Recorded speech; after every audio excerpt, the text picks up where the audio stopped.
Hey everyone, for this hackathon we built Zerelix. It's a storefront where creators can sell digital assets and fans can actually negotiate private offers. Building a secure Next.js frontend and a Next.js backend with real money moving around in just a few days is quite a lot. So we brought in OpenAI Codex powered by GPT 5.6 to act as our engineering co-pilot. I want to show you exactly how we used it as a dev tool, without just handing over the keys to the kingdom and hoping for the best. When you are moving fast, it's super easy to accidentally leak a secret to the browser or mess up with your session boundaries. We used Codex heavily for architecture synthesis. We fed it to our repo context and had GPT 5.6 trace our routes and data relationships.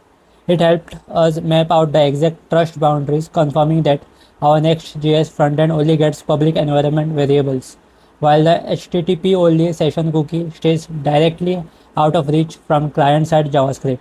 It even generated the Mermaid flowcharts for our docs, so we didn't have to write them by hand.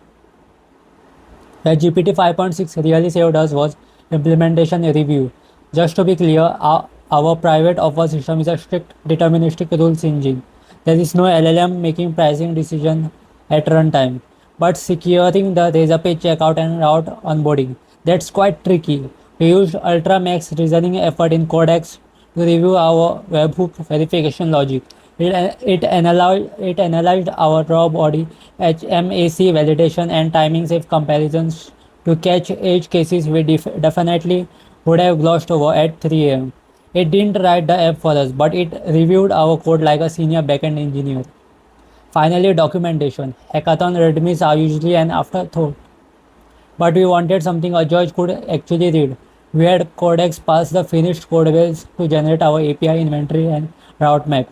It stripped out the boilerplate and gave us a completely source grounded handoff document that perfectly matches the actual code.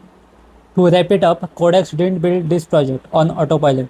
We owned the product decisions, the 90 by 10 revenue split logic, and the security architecture. But having GPT 5.6 as an always on code reviewer let us punch way above our weight class. Thanks for checking out Zerelix.